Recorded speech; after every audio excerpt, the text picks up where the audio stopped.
Hey y'all, welcome back to my channel again. It's me, Elizabeth. I will be reviewing The Bachelor episode 10.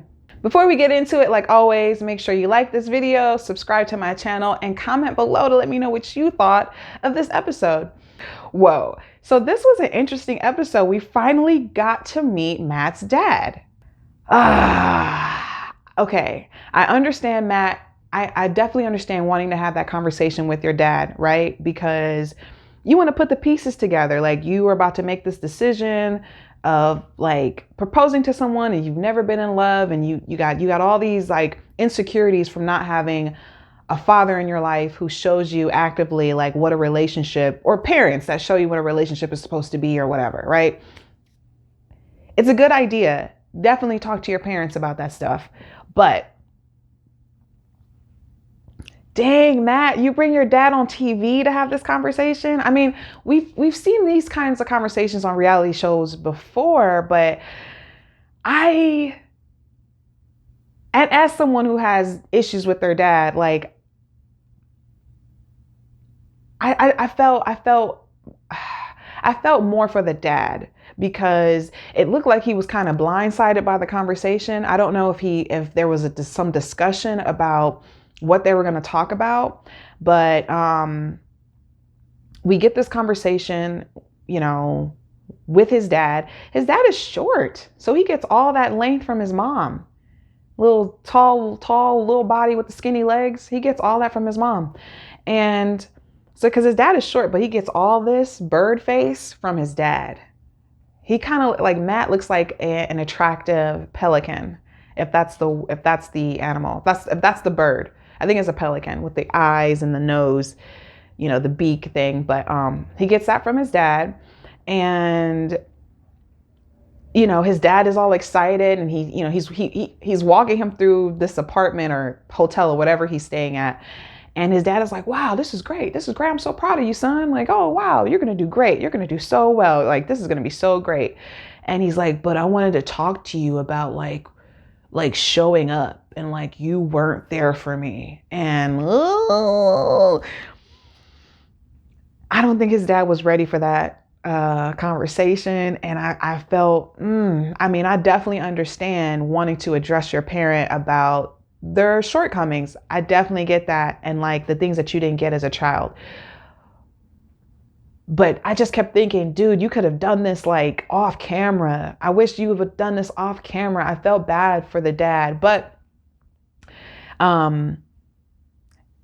it turned out to be a great conversation anyway. But I felt for the dad because, okay, so Matt basically is like, hey, you weren't there and you were cheating on my mom. Like, you treated my mom like shit. Like, what's up with that?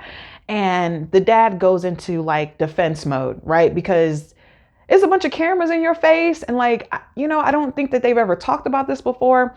So of course he goes into defense mode, and he's like, your mom, and you know what your mom did, and you know how hard it was for me. And I had a shitty dad too. And like, da da da da da. Like, and then what's interesting is that accent came out real quick.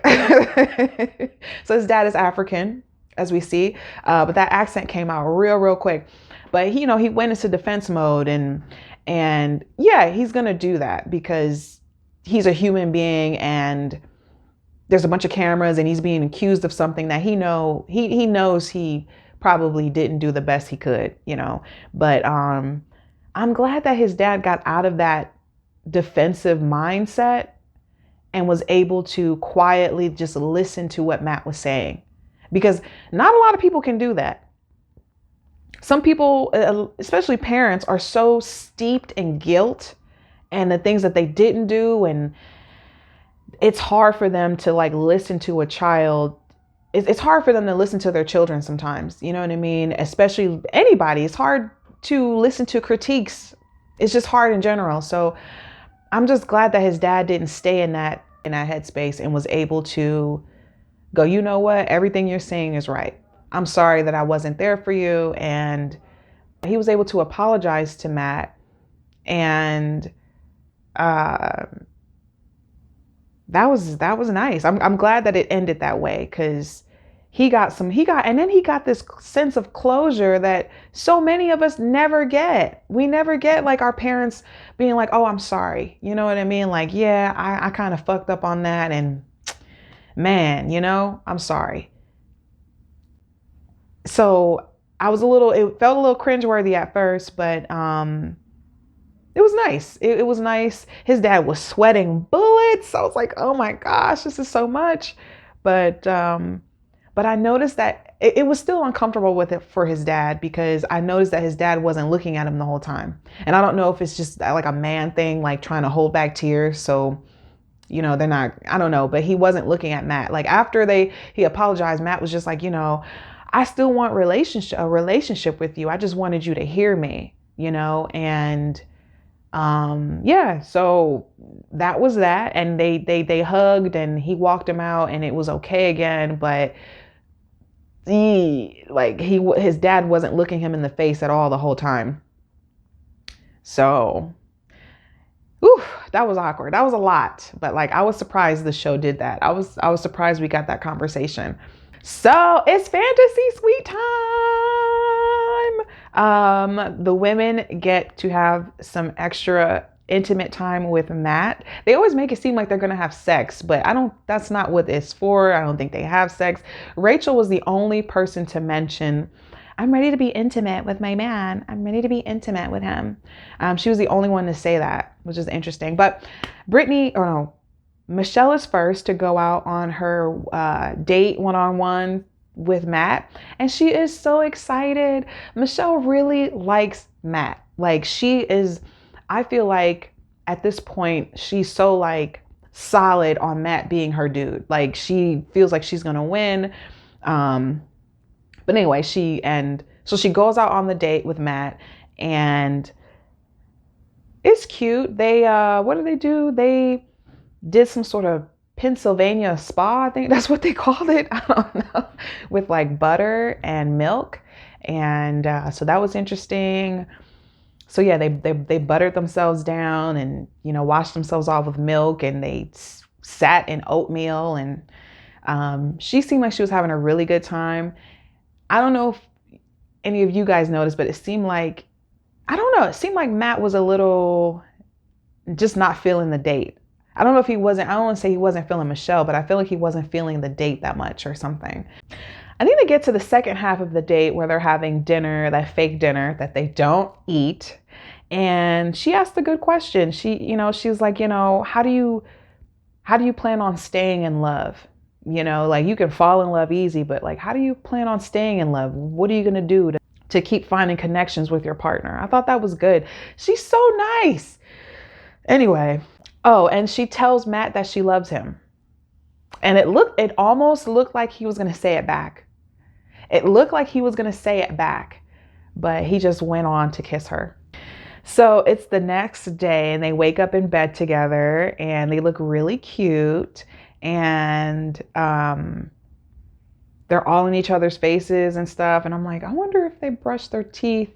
Yeah, I'm guessing they probably, before the camera crew came in, went, washed their face, brushed their teeth, let the camera crew in, got back into bed, and then shot what they shot. It's like, I'm wondering how that went, because they're so close in each other's faces, like talking.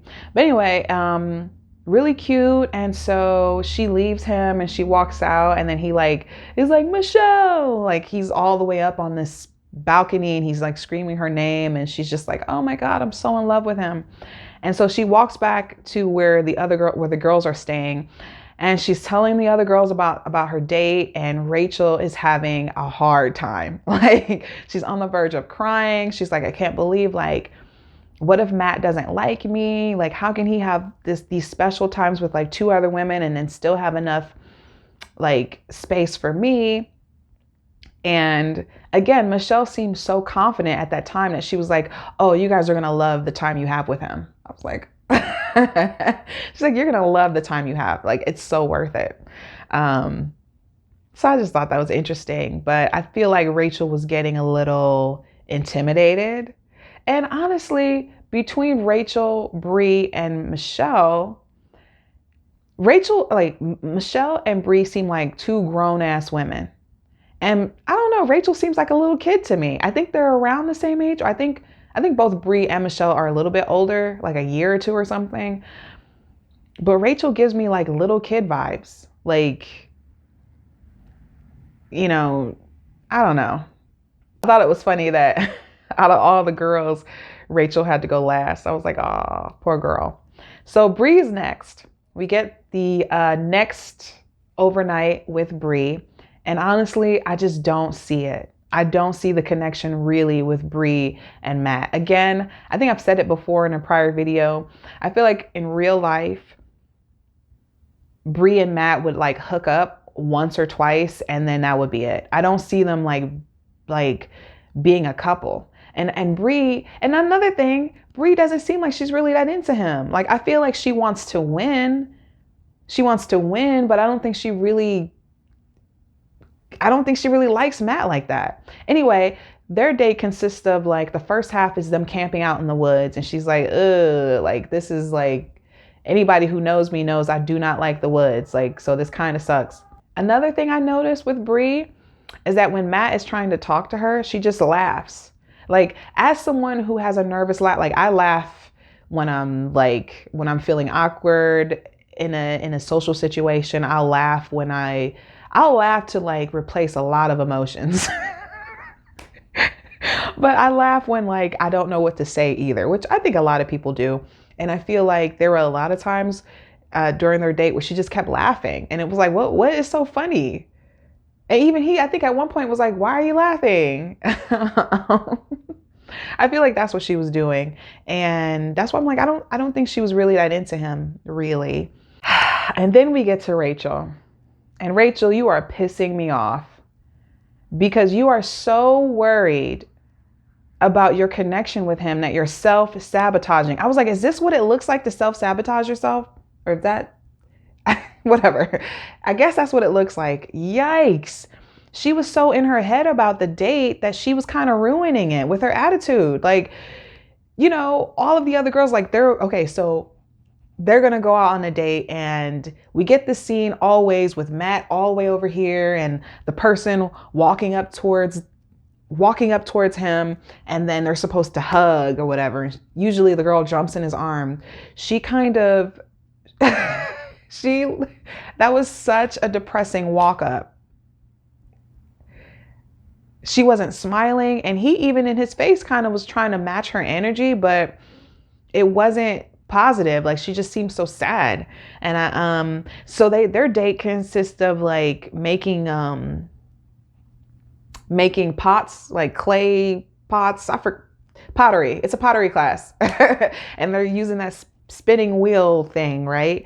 And it's just very awkward and quiet. And she's not really saying too much to him. And she actively looks like there's something wrong with her. So then she pulls him aside and is like, let's talk. I know I'm being weird, but like, I'm just really worried. Like, basically, do you like me? Like, are you going to send me home? Like, even if you are going to send me home, can you send me home now?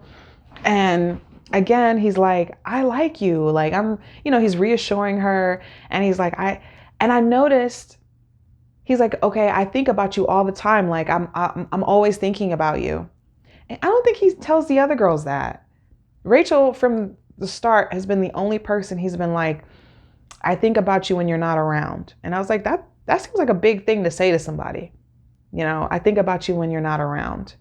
I'm always thinking about you. You're always in my thoughts, blah, blah, blah, blah. Like, so she starts smiling and giggling again. And she's like, okay, like he likes me and like, And then he started, whatever. To reassure her, he's talking about when she fell out of the plane and he's like, oh my God, like it had me seriously thinking, what would life be like without Rachel? I'm like, you barely know her. You don't even know her. What are you talking about? Anyways, they go up to their second half of the date and she's wearing one of the dresses that he bought her on one of the dates previously. And he's like, ooh, wow, you look so good. And before she even took her jacket off, she was like really shy to take it off. She seems like a 18-year-old girl. Like Rachel, you need more confidence. Like you're not ugly, girl. I mean, I know you need more confidence. Like she's so shaky and timid and scared and like it. maybe to some people that's attractive, and I'm not mad, but that looks so weak and pathetic to me. Like that whole, but maybe he sees it as demure and like ultra feminine, but it just seems really weak. And she's just like, do you like me, Matt? Like it's ew. Anyways, and yeah, she just seems really young. Oh, and then there's one point, yeah, again with the Rachel needing confidence. There's one point like he's smiling at her and she's like, "Why are you laughing at me?" And he's like, "I'm not laughing at you." I'm like, "That's who you want to be with?" She seems like she's going to get very naggy and very, I don't even want to say naggy, but she seems like she's kind of insecure and that's going to be the basis of like all her problems with him if they were to get into a relationship, is her insecurity. But I've been watching some other reviews and people have been saying like he likes Rachel because he feels like he can control her, and she doesn't outshine him. She doesn't have as much confidence, so she's never going to outshine him or something like that.